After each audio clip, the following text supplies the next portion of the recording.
Kanalıma hoş geldiniz. Bugün sizlere orkide bakımında bana sıkça sorulan hava kökleriyle ilgili sizlere detaylı bilgi vermek istiyorum.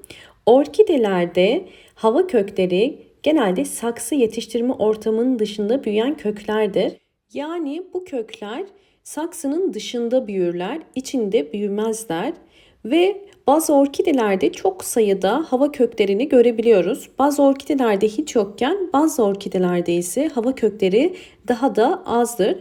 Bu normaldir çünkü orkideler doğal epifitik bitkilerdir. Yani toprakta değil de başka bir ağaç üzerinde ya da bitki üzerinde genelde böyle tutunarak büyürler. Aslında bu kökler yapı olarak saksı içindeki köklerden çok da farklı değildir. Saksı içindeki kökler ile hava kökleri arasında sadece bazı farklar vardır. Genelde saksı içindeki kökler topraktan aldıkları su ile ya da besinler ile büyürken hava kökleri ise daha çok havadan aldıkları nem, ışık ve karbondioksit ile orkidenin gelişimini sağlarlar.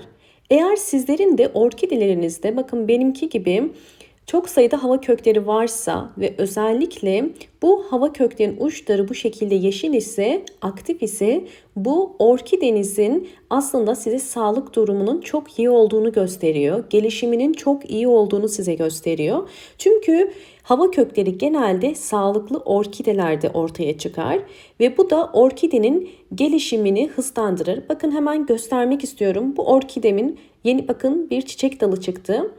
Hemen ondan önce çıkan çiçek dalını da göstermek istiyorum. Bu gördüğünüz uzun sap ise bakın bu eski olan çiçek dalı. Bu ise daha önceden çıktı diğer küçüğe göre. Yani şu anda bu orkidemin 2 tane yeni çıkan çiçek dalı var. Ve çok sayıda da bakın sağlıklı kökleri var. Böyle bir orkideniz varsa sizin de eğer hava kökleri çok olan bu orkidenizin gelişiminin iyi olduğunu size gösterir. Aynı zamanda bu kökler özellikle evinizin nem seviyesinin orkideler için elverişli olduğunu da gösterir. Çünkü bazen evimizdeki nem seviyesi eğer az olursa orkideler maalesef istediğimiz gelişimi göstermiyorlar. Sizler de evinizin nem seviyesini bu köklere bakarak anlayabilirsiniz. Orkide saksısının üzerinde eğer bu şekilde bol miktarda hava kökleri varsa bu orkidenin kendi saksısında sıkıştığını, nakledilmesi gerektiğini, saksı değişikliğinin yapılması gerektiği anlamına gelmez. Bazen bu şekilde de yanlış anlaşılabiliyor. Bunun saksı değişimine bir alakası yoktur. Peki orkidenin hava köklerini kesmek mi gerekiyor? Bununla ilgili çok soru soran var. Orkidenin hava kökleri kesinlikle kesilmez. Orkidenin hava köklerini keserseniz eğer orkidenizin gelişimini durdurursunuz. Bu kökler orkidenin gerekli nemi alabilmesi için çok önemli. Bu nedenle kesinlikle hava köklerini kesmeyiniz. Peki hava kökleri ne zaman kesilebilir? Bundan da bahsetmek istiyorum.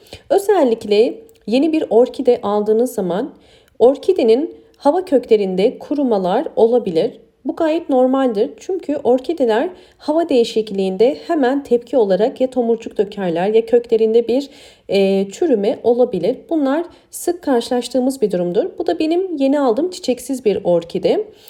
Saksı içindeki kökleri gayet sağlıklı. Fakat sizlere özellikle hava köklerini göstermek istiyorum. Hava köklerinin bazıları yeşil canlı iken bazı hava köklerinin içinin çekilmiş ve artık kuruduğunu görüyoruz. Bakın elimde şöyle tutup size yakından göstermek istiyorum. Eğer sizlerin orkidelerinizde hava kökleri bu şekilde kuruduysa, içi çekildiyse bu hava köklerini tabii ki koparabilirsiniz, kesebilirsiniz. Yeşil yerin bittiği yere kadar. Bakın yine bunun da uçlarında bir kısmı yeşil, bir kısmı böyle kuruduysa bunları da yine elinizle zaten çektiğiniz zaman bu şekilde kuruyan, içi sünger gibi olan kökler gelecektir. Fakat bu elimde tuttuğum gibi bakın ikisi arasındaki farkı görüyorsunuz. Eğer sağ taraftaki gibi yeşil ise kesinlikle hava köklerini kesmemenizi tavsiye ederim. Dediğim gibi orkidenin nemi için çok önemlidir. Çünkü gelen yorumlarda da görüyorum, sorularda da işte orkidemizin hava kökleri artık çok fazla büyüdü ve hani sığacak yeri kalmadı. Bunları kesmeli miyiz diye kesmenize gerek yoktur.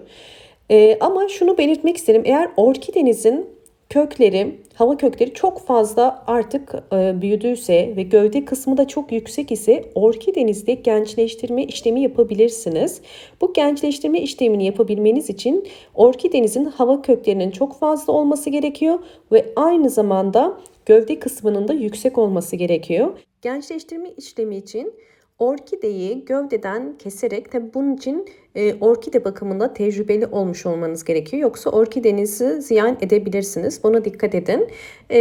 Kestiğiniz zaman orkidenizi zaten üst yaprakları hava köküyle birlikte yeniden dikim yapabilirsiniz. Fakat saksı içine kalan orkide kökleri ise bu biraz zaman alacaktır. 2-3 ay gibi bir zaman zarfı içerisinde yeniden K2 filizi verecektir. Ve böylelikle bir orkideden 2 orkide elde etmiş olabilirsiniz. Yani yine her şekilde orkidenin köklerini kesinlikle boşuna kesmiyoruz. Ve bazı hava köklerinde de mesela bakın, özellikle hava köklerinin uç kısımlarının yeşil olması önemlidir. Çünkü dedik aktif olduğunu gösteriyor. Peki orkidenizin hava köklerinin uç kısımları yeşil değilse, aktif değilse bu orkidenizin hava kökünün kurumaya başladığını gösterir. Şimdi sizlere bunun için bir yöntem göstermek istiyorum. Eğer hava köklerinizin uçları yeşil değilse sizler bir kaseye su koyarak, benim yaptığım gibi, bakın şöyle yakından göstereyim. Bu uçları yeşil olan hava kökleri, fakat bu ise bakın uç kısmı aktif değil. Bunun aktifleşebilmesi için, orkideye nem ve su sağlayabilmesi için benim yaptığım gibi bakın bir kase su doldurup içerisine bu şekilde orkidenin hava kökünü içine daldırabilirsiniz. Bu şekilde kalabilir. Böylelikle bu yanındaki su da, eğer orkidenizde nem az ise odanın nemli olmasını da sağlayacaktır ve böylelikle orkidenizde daha hızlı gelişim gösterdiğini de göreceksiniz. Bakın suyun içerisine koyar koymaz hemen griye döndü. Parlak griye, yeşile doğru döndü. Bu da orkidenin su ihtiyacının olduğunu gösteriyor.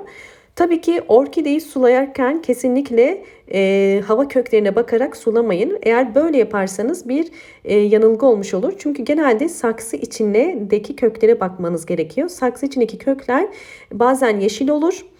Suya ihtiyacı yoksa, bazen ise gri olur, ama hava kökleri her zaman gridir. Bazen beyaz olur, bazen gri olur. Çok beyaz olduğu zaman hava köklerinin aktif olmadığını gösteriyor. Bu şekilde tabak içerisindeki su bitinceye kadar bu işlemi de yapabilirsiniz. Eğer videomu buraya kadar izlediyseniz eğer, videomu hemen beğenip ve kanalıma abone değilseniz abone olabilirsiniz. Evet, sizlere özellikle bakın, orkide bakımı ile ilgili, özellikle hava kökleri ile ilgili bildiğim bütün bilgileri paylaşmaya çalıştım. Umarım bu videom sizler için faydalı olmuştur. Eğer videomun faydalı olduğunu düşünüyorsanız hemen videomu beğenebilirsiniz ve kanalıma da abone değilseniz abone olup bana destek verebilirsiniz. Bol bol yorumlar yapabilirsiniz. Yorumlar kısmında da yaptığınız şeyleri paylaşabilirsiniz. Hoşça kalın, sağlıkla kalın.